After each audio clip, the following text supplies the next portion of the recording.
मैं ये तब तक नहीं समझता था जब तक मैं फादर नहीं बना। मेरी जिंदगी में दो बहुत प्यारे बच्चे हैं, एक बेटा है और एक बिटिया है। बेटा बड़ा है। जब वो हुआ तो मेरे को समझ आया पिता बनना क्या होता है। मुझे लगता है उसके बाद हमारे जीवन का हर निर्णय उसके हिसाब से हुआ। यहां जाने से वो रोता है, वहां नहीं जाएंगे। वहां जाने से वो हंसता है तो वहां जाएंगे।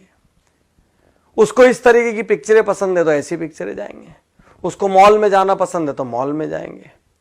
उसके लिए घोड़ा बनेंगे, वो पीठ पे घोड़ा बन के चढ़ेगा, हमारे कपड़ों पे सूसू करेगा। वो बोलेगा मैं ये खाऊंगा तो उसको खिलाएंगे। अपनी कोई जरूरत पूरी हो ना हो, अपनी इच्छाएं अधूरी रह जाए, लेकिन उसकी जो इच्छा हुई वो पूरी करेंगे। और मैं ही नहीं, मुझे लगता है दुनिया का हर माँ बाप अपनी सामर्थ्य में अपने बच्चे की हर इच्छा पूरी करता है। फिर बच्चे ऐसा क्यों करते हैं? एक दिन जब वो बड़े हो जाते हैं तो वो अलग घर बसाने की क्यों सोच लेते हैं? चलिए अलग घर बसा भी लिया, वो डिस्कनेक्ट होने की क्यों सोच लेते हैं? कोई पत्नी अपने पति के कहने पर, कोई पति अपनी पत्नी के कहने पर अपने माँ बाप को क्यों छोड़ देता है, जिसने पैदा किया, इतना बड़ा किया, एक एक दुख उठाया, हर सुख ही उनसे जुड़ा था। सच कहूं तो संतान होने के बाद माता पिता का जीवन ही नहीं रह जाता।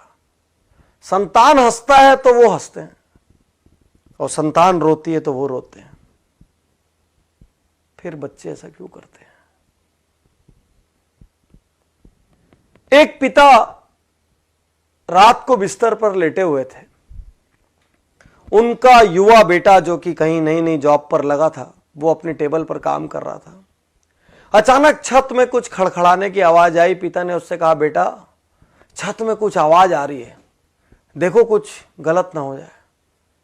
बेटे ने कहा, पिताजी कोई बात नहीं, अब बैठिए, ऐसी बिल्ली बिल्ली होगी। थोड़ी देर बाद फिर आवाज बढ़ी। पिता ने कहा, बेटा आवाज देखो बढ़ गई है, बेटा बहुत चोरियां हो रही है आसपास, थोड़ा सा देख लो। बेटा ने कहा, पिताजी कोई बिल्ली होगी, कोई चूहा हो गया, हवा से कुछ सामान लुढ़क गया होगा, आप सो जाइए। 5 मिनट बाद फिर जोर की आवाज हुई। पिता उठ गए। पिता ने कहा, बेटा देख लेता तो अच्छा होता, कुछ हो ना जाए। और बच्चा जोर से भड़क के कहता है, आपको तो नींद आती नहीं है, आपको क्या है, दिन भर आप सोते रहते हो, आपको कोई काम है नहीं, मुझे तो काम करने दो, अरे जो होगा मैं देख लूंगा, आप चुपचाप सोने क्यों नहीं जाते, इतना परेशान क्यों कर रहे हो? पिता की आंखें गीली हो गई, नम हो गई आंखें। पिता चुप रहे। और कुछ मिनट बाद वो कहते हैं बच्चे से, बेटा तूने बचपन में मुझसे 1000 प्रश्न किए, लाख प्रश्न किए।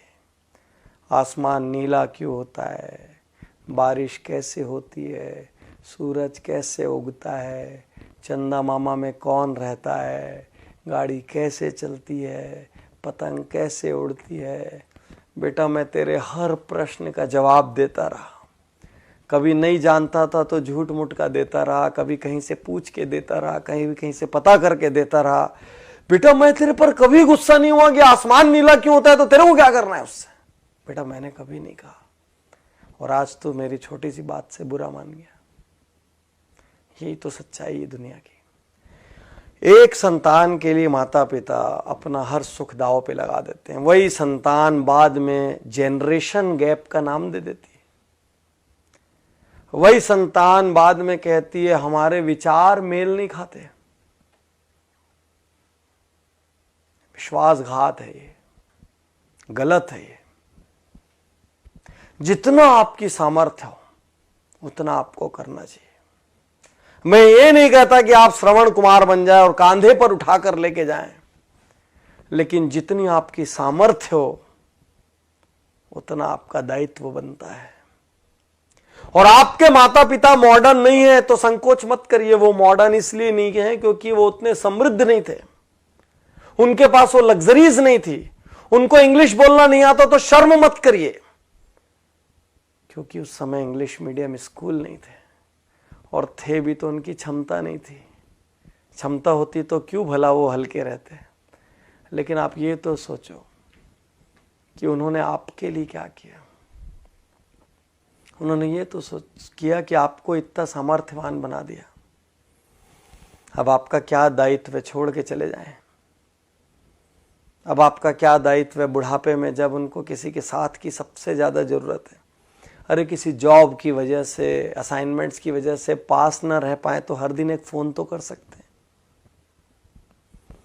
हर कुछ महीने में मिलने तो आ सकते हैं, सारी व्यवस्थाएं तो जुटा के दे सकते हैं कि किसी किस्म की कोई तकलीफ ना हो जाए।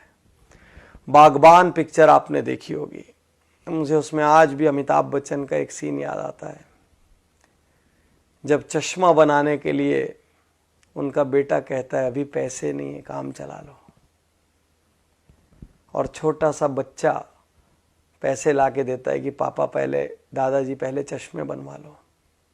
आपके पास अपनी लग्जरी के लिए पैसा है, अपनी गाड़ी बदलने के लिए पैसा है, अपना बंगला बदलने के लिए पैसा है, नया इंटीरियर कराने के लिए पैसा है, मॉल जाने के लिए पैसा है, लेकिन माँ बाप की सेवा करने के लिए ना तो आपके पास पैसा है, ना तो आपके पास वक्त है।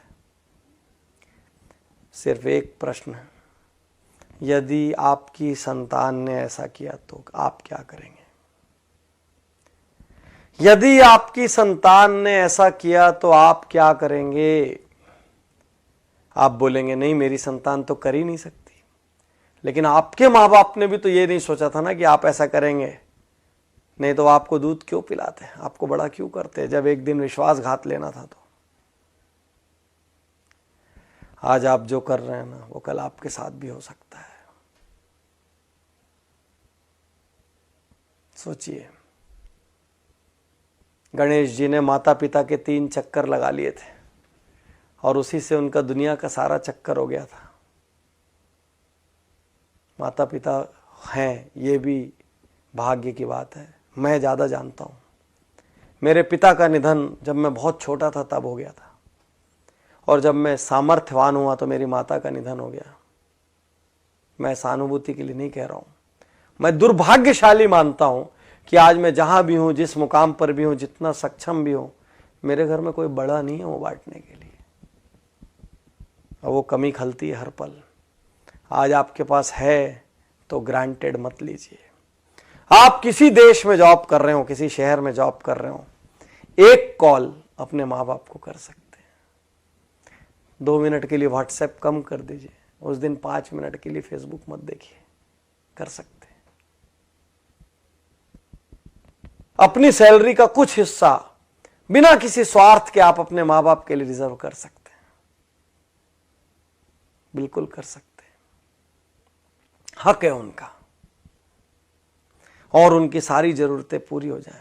मैं ये नहीं कह रहा कि आप सब कुछ अपना छोड़ के कर दें, वो तो संभव नहीं है इस युग में, लेकिन जितनी सामर्थ्य है बिना स्वार्थ के कर सकते हैं। आप पूछ के देखिए।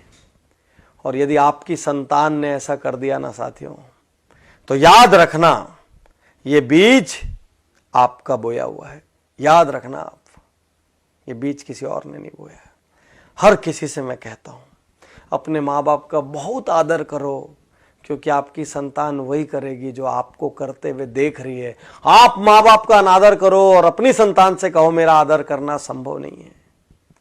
आप माँ बाप के लिए कमजोर खाना खिलाओ, माँ बाप के लिए कमजोर बर्तन रखो, माँ बाप के लिए अलग व्यवस्था रखो, अपने लिए सुपर डुपर व्यवस्था रखो, वो भी संतान देख रही है। याद रखना, याद रखना। तो बहुत आदर करिए, रोज सुबह पैर छूइए। यदि आप साथ में रहते तो पैर छू के अपने काम पर निकलिए।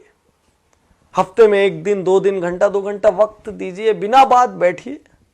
हफ्ते में 1 आध दिन अपनी मम्मी की गोद में सिर रख के बैठ जाइए, बोलिए मेरा सिर पे आज मालिश कर दो, गप मार लीजिए जैसा मारते थे, वैसे ही खेल लीजिए जैसे बचपन में खेलते थे। हफ्ते में 1 दिन 2 घंटे तो बनता है यार, उतना बनता है, उन्होंने किया है उतना।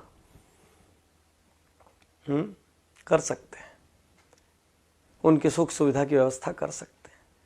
साल में 4 ट्रिप अपनी घूमने जाइए, 1 ट्रिप उनको भी तो लेके जा सकते हैं।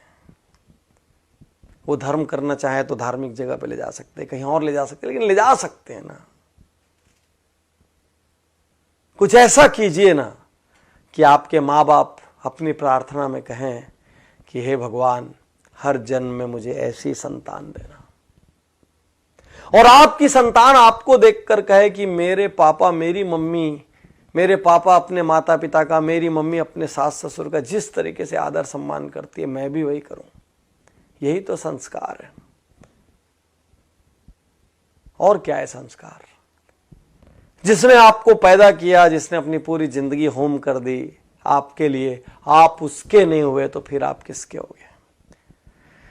तो साथियों, अब तक जो हुआ सो हुआ। कहीं कमी छूटी, गोली मारो, भूल जाओ। आज से शुरू कर सकते हैं। यदि अपना जीवन बनाना है तो अपने माता पिता से प्रेम करिए। यदि खुद आदर पाना है तो माता पिता का आदर करिए। मुझे विश्वास है आज इस वीडियो को देखकर लाखों करोड़ों लोग एक बार फिर अपने माता पिता के लिए वक्त निकालेंगे। और इससे बड़ा उपहार मेरे लिए कुछ नहीं होगा। ये वीडियो मेरी जिंदगी की सबसे कीमती वीडियोस में से एक है।